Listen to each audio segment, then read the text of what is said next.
Okay, so I think I'm recording, and I'm gonna try this time just to get the sound right, to actually use the microphone, and I'll see if you can hear me a little bit better. But I'll just adjust the sound. Just a second, and I am recording. I keep snapping my fingers. It's like I'm gonna do do do do do do do do do do do do do. It sounds okay. Anyway, it's not that important. It was just for you, Tanya. You're such a beautiful woman, and I love following all your news updates on Facebook. So shout out to you. Let's see. Yeah, I think the sound is pretty decent. I hope it is. I'll check it out later. So here we go. Happy Sunday, everybody, and welcome to AT&T. And it all ties together. So AT&T doesn't sound that great. But I like it all ties together because I'm thinking of using a new tie for every episode. So today's subject is gonna be, I'm taking off the headphones and just trusting that everything will work and that you can hear me.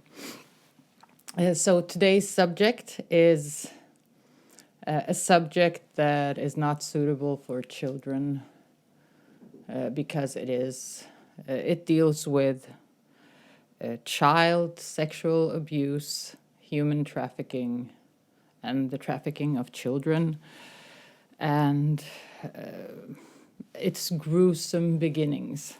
So I will just get this page up so that we can get started. So I like to backtrack, and I don't really know why, but it feels like it's good to have a historical perspective to the times that we are living in, because, as we all know, history just keeps repeating. And they say that there is nothing new under the sun. So I will start this off by bringing up Kinsey, Alfred Kinsey. He wrote a book, he wrote a book in 1948 called Sexual Behaviors in the Human Male. And this book, a part of it, or I can just run the video and talk about how this all ties into today later. So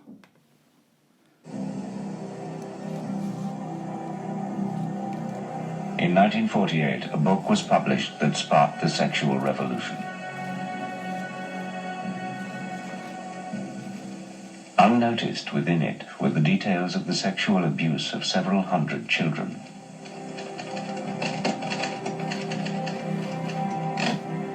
Who were these children? Who were their abusers?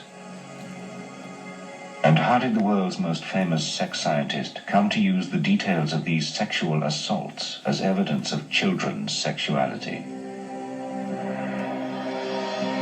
So I would highly recommend you to watch this documentary, even though it will make you cringe. And if this news doesn't bother you, then that bothers me, because this should upset you.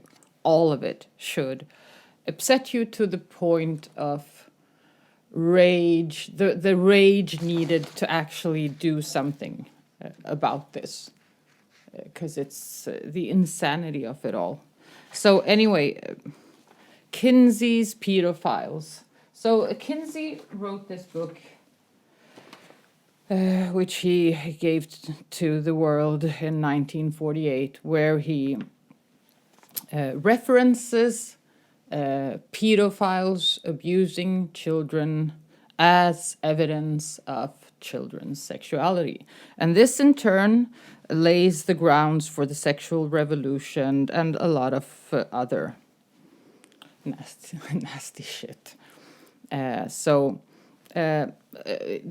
He had a pedophile, Rex King, who worked for the United States government as a land developer, document in detail how he abused children.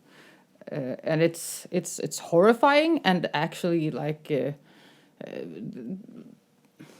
a lot of academics, they still defend Alfred Kinsey, which is like, it blows your mind really to get into it. So today I'm gonna focus on the Clintons, Haiti, and some other stuff.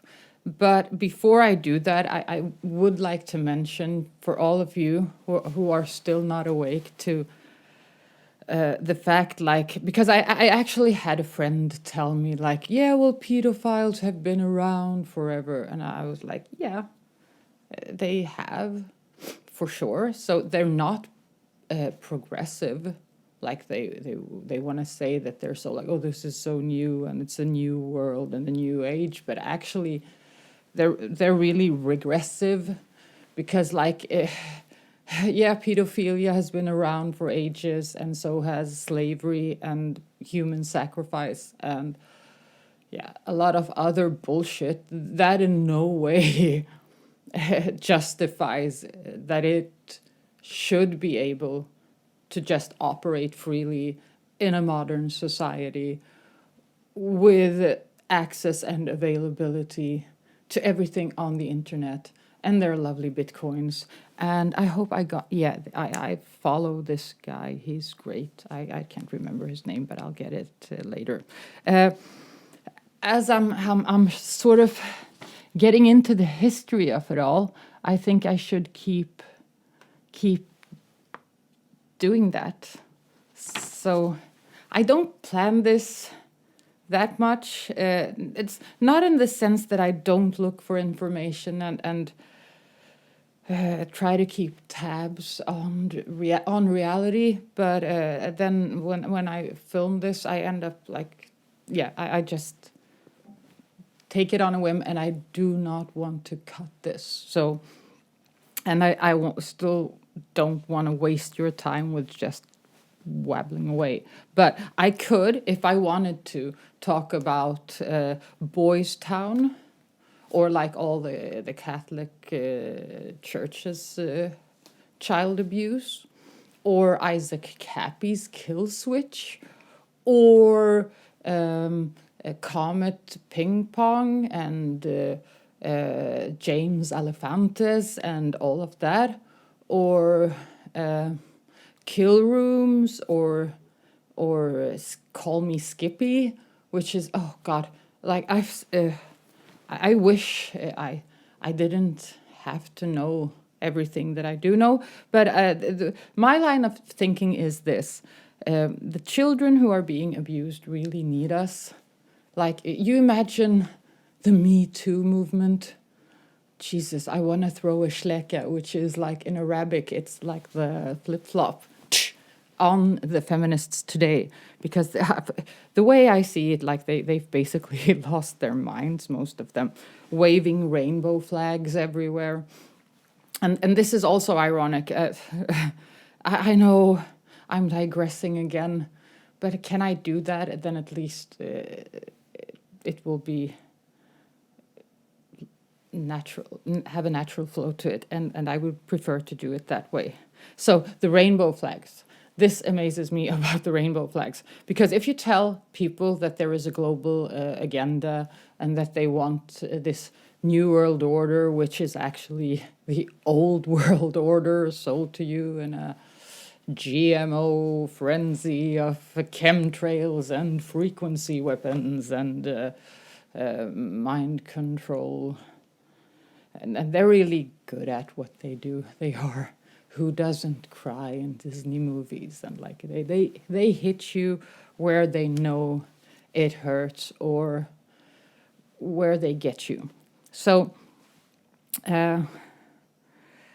rainbow flags, yes, it is. You see them everywhere. Like they're littered all around the world. But sure, there is no agenda, and they actually just come out clean and talk about what they're doing. So you can look that up. But yeah, let us not forget the Queen of England and Jimmy Savile and BBC. And I'm not even reading this because I'm still reading the pink swastika here. So this is just off the top of my head mentioning all the rampant child abuse that's going on today. And the scary part is that they're actually pushing, they're using the ground that Kinsey laid to push this this narrative that but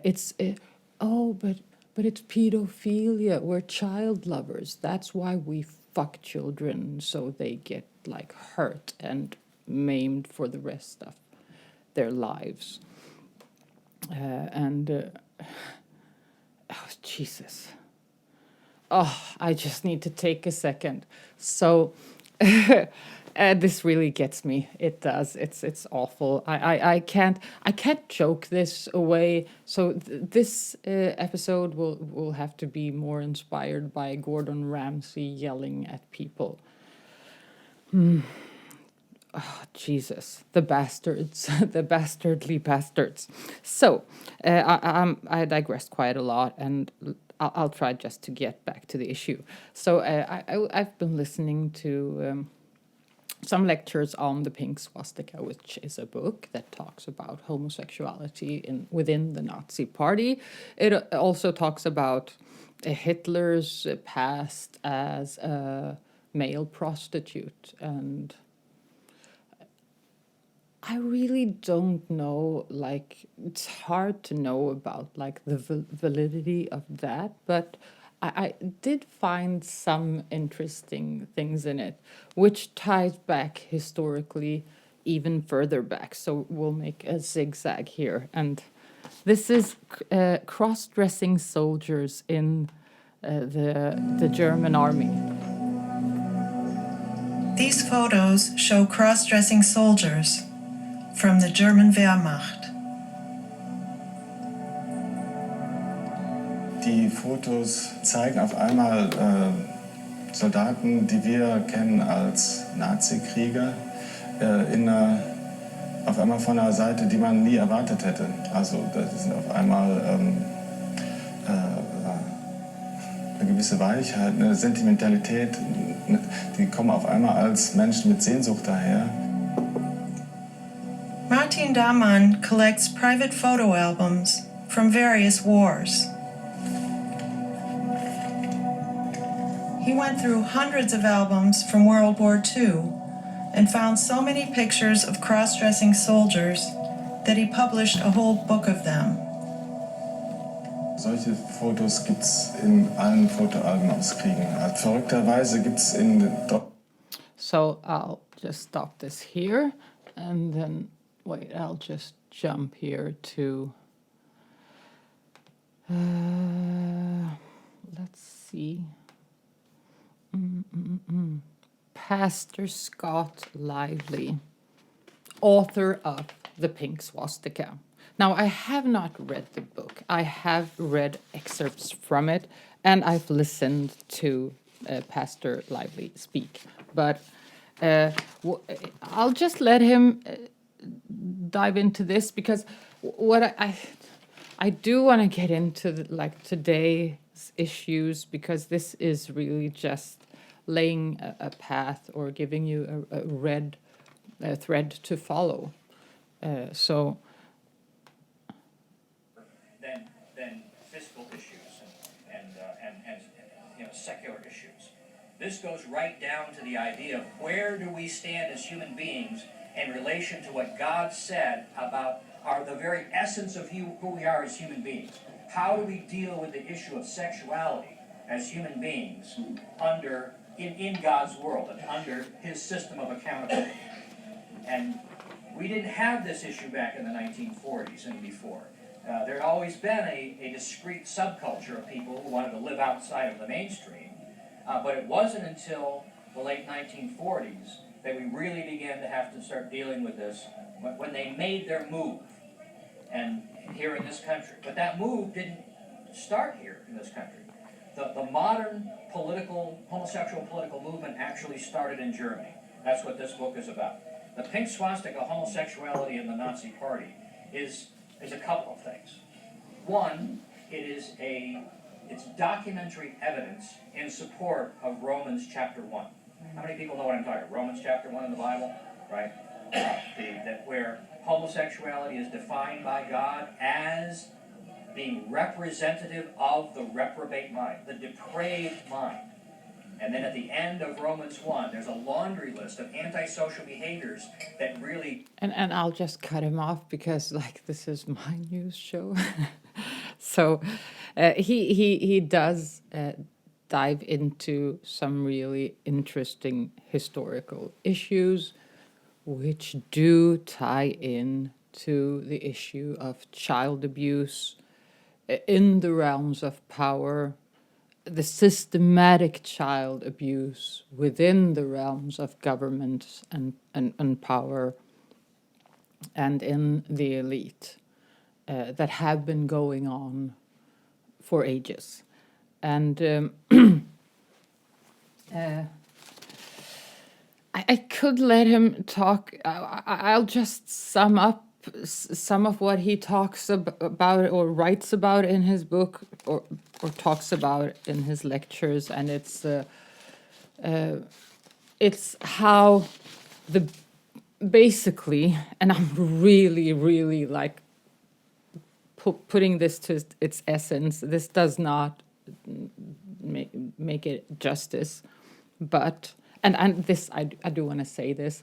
I don't give a rat's ass what grown-ass adults choose to do. If you want to lay around in like an orgy with macaroni and cheese, please do. It doesn't really, I don't give a fuck, really. I couldn't care less about what grown men and women do with their time and how they choose to spend it, as long as I would prefer that it makes you happy and that you are choosing what feels right for you and that is aligned with your truth. But I get it. I can't even describe what I feel when I look into the issue of raping children. And let me just be blunt about this so that I can hammer this in. While the Me Too movement was running around talking about the oppression of women, and I am a woman, and I think I just demand to be treated equally by everybody, and I try to treat people equally. And let them prove themselves over and over again. But like Me Too, the Me Too movement was raging about women being used as having to have sex with dirty old men to be in show business. And it was like this Hollywood push, which they pushed really conveniently to cover like the whole Pandora's box with all the information from WikiLeaks. And I really don't, like, I have this gut feeling I don't trust WikiLeaks. Like, for me, it seems like information that they plant because of an agenda. So, yes. Well, these feminists, which I find this repulsive, actually, they're awfully quiet about the pedophilia, because they're like out there like with their rainbow flags. Oh, it's all love. It's all love. I'm like, really? Is it love to fuck babies? Like, I don't think so. And and these fucking bastards, these bastardly cunts of human. I wouldn't even want to call them human. It's like, I think you basically have to. I don't want. I don't want to be labeled in with these people. I do not. No, fuck no. You're. If you ask me, you're subhuman. If you fuck children, you rape them, and then like they pretend that the children can consent. Like, really? So why not give them a driver's license and a line of cocaine, you fucking bastards? And I don't even want to think about that. Let's like just, Jesus. I even lost my train of thought because I got so upset. My point was that I think that the feminists should really like be raging about this. I am raging about this. I'm a woman. I have children. This is awful. Really terrible. And it's happening today on a massive scale. It's mind-boggling. And with the Bitcoin and the internet and like the way it's a market, it's that surpasses your imagination. And for all of you who say like, well, fucking kids is natural. Yeah, well, walruses are pedophile cunts, and I don't care what's natural. I'm saying that it violates every basic human fiber in my soul, like, and being and body, and it's, I do not. If humanity just accepts child rapers as like they start calling that a sexual preference, then I'm out of here. I'm moving out in the woods again. Like, fuck that.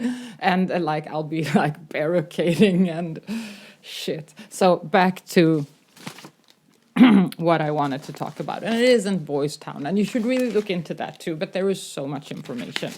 And I want to dive into Haiti because it's a relatively recent thing, and it's more into our time. So, like after the earthquake in Haiti, child trafficking was rampant. It was just to like give you a picture. Boca Chica is a resort town on the southern coast of the Dominican Republic. Thousands of tourists come each year for its heavenly beaches. Some come in search of sex. Many of the prostitutes who sell their bodies here are minors, and increasingly they're Haitian.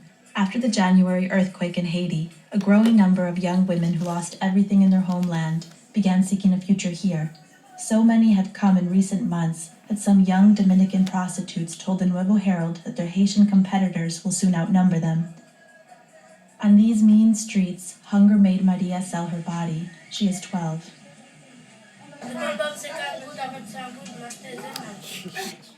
Maria crossed the border in February with her cousins, who are 13 and 10 years old. A hustler, Fucking as human bastards. traffickers are called. I can't watch this now because then I'll be sobbing and raging. And Jesus, this is why people do not want to look at this. Because if you are a human being and if you have any fiber of decency in you, this will bring you to tears and make you rage. So, here's where the Clintons and Laura Silsby tie into all of this.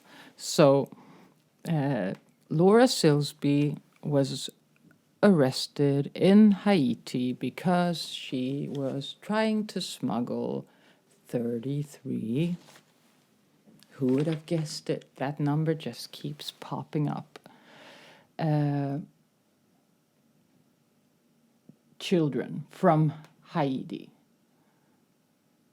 And he said without a single charge. We first brought you this story about 2 weeks ago. He's 29. He's a Christian pastor running an orphanage with his wife in Haiti and has been for years. Days after we talked to his wife, Leanne, who's, by the way, 9 months pregnant, live here in America's Newsroom. Danny Pye was released from jail. In his first television interview since then, he's live with us in Sarasota, Florida, with one of his little girls. I can't imagine what you went through, and I'm sure you are absolutely elated to be home and reunited with your family. They made an effort to come and talk to the judge in Haiti, all that to no avail. Why were they holding you after you were only trying to do good work in that country?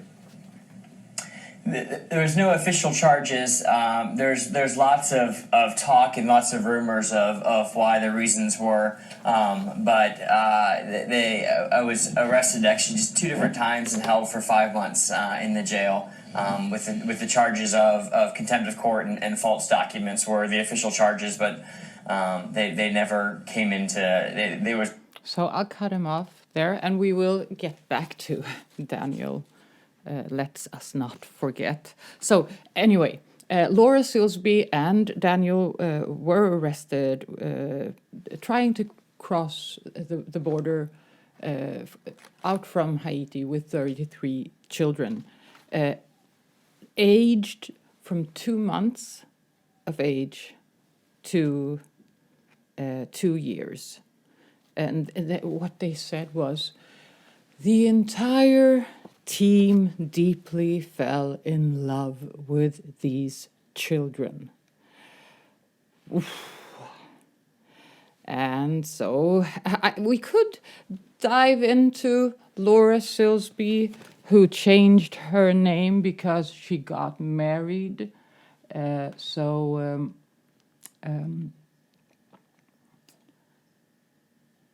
not sure if, yeah. So here we go, because Laura Silsby, the Clinton Silsby scandal, Laura Gaylor, aka Laura Silsby, VP of Marketing at Alert Sense Amber Alert, the very same Laura Silsby that was arrested in Haiti, trafficking 33 children, and Daniel Pye was one of the many arrested in Haiti.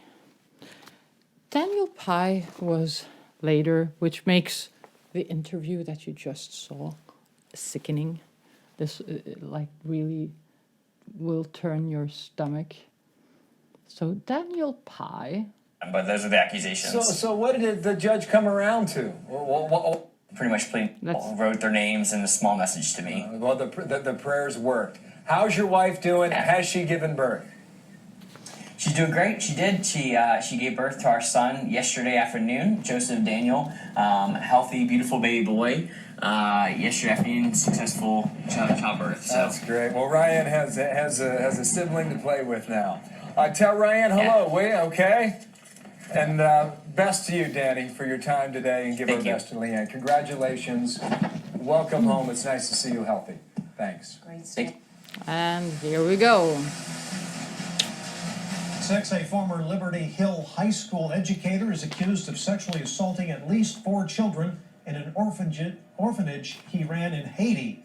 The Department of Justice says the abuse happened between 2008 and 2011 when Daniel Pye would fly back and forth to that country. KXAN's Lauren Kravitz has more on the investigation. She also spoke to a Liberty Hill woman who knew Pye.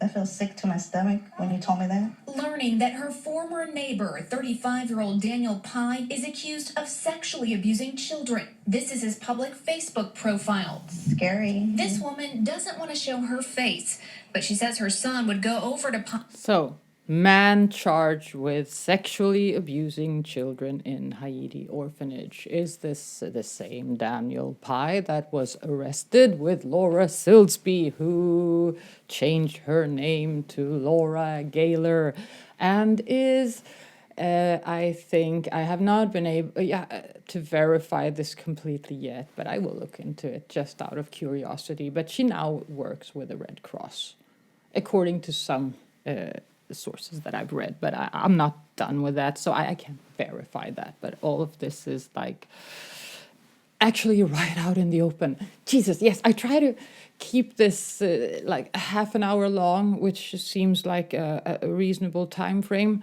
but I do not want to miss out on anything important. And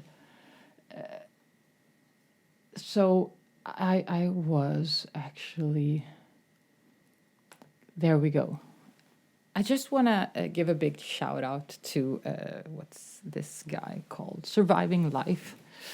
I really, really like his streams. They're great. And he's like encouraging people to be more active in combating the insane idea that raping children could ever be considered a sexual preference in any other society than a batshit crazy, psycho, satanistic, devilish hellhole of a society. And he has so many good streams, like Surviving Life, Children Sold in Gambia. I was listening to him because this is nations have become and how at risk their children are. Let's get into the news.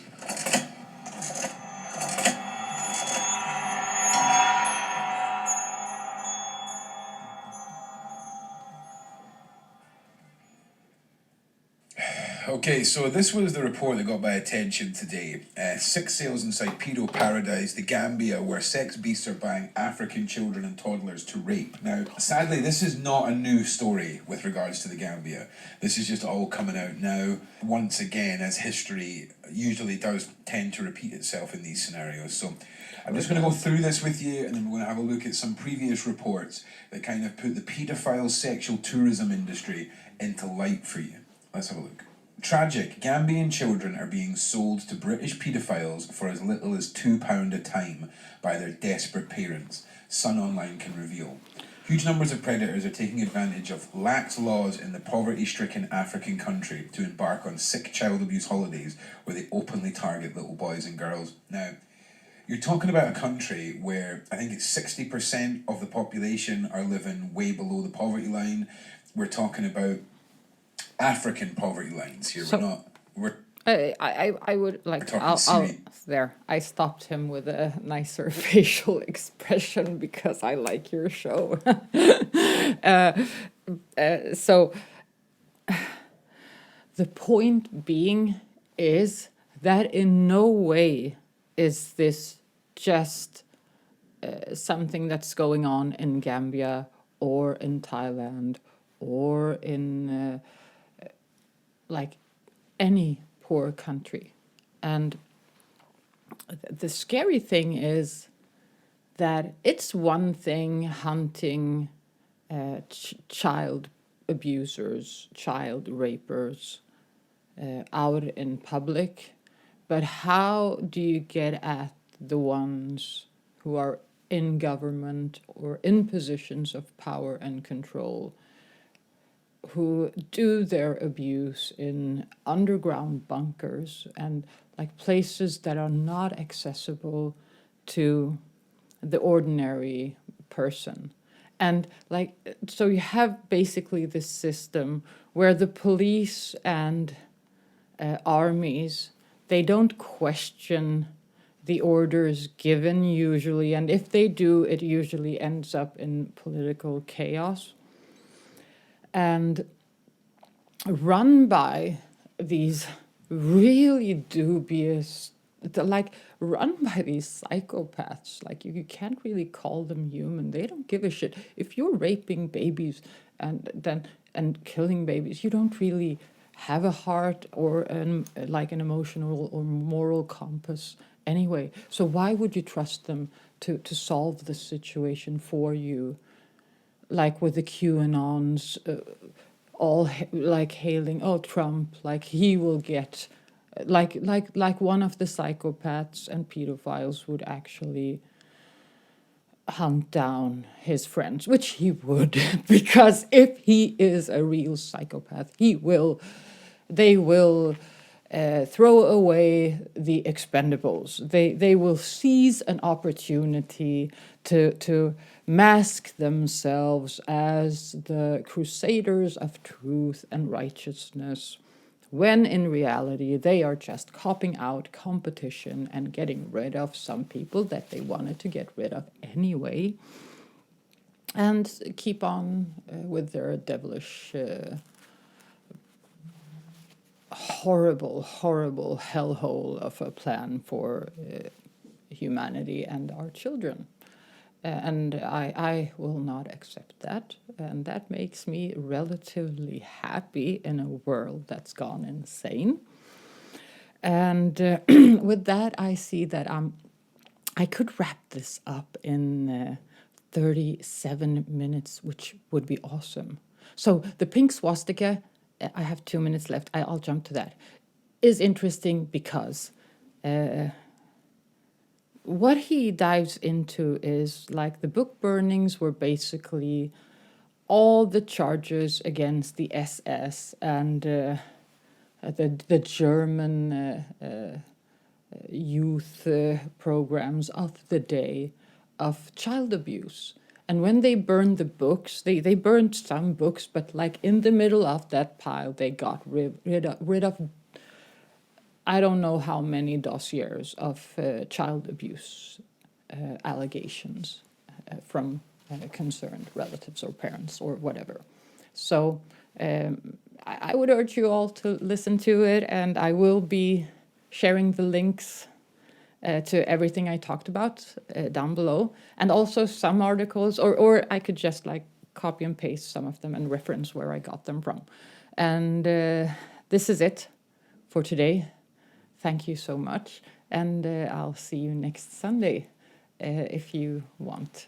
Take care out there, and thank you for tuning in.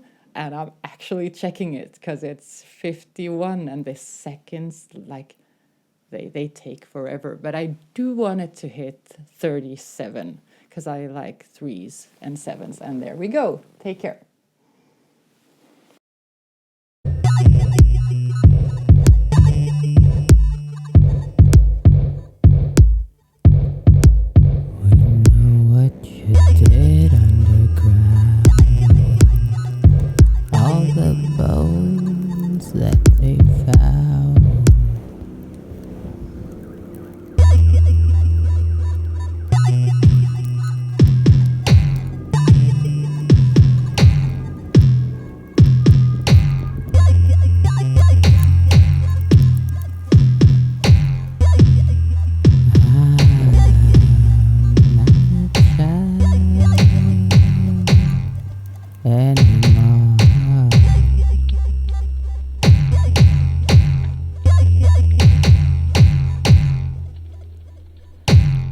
I come to settle a score.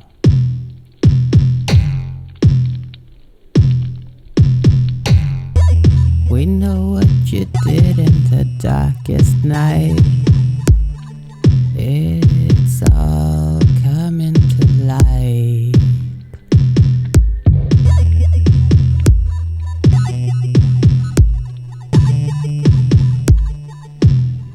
We know, so you stayed your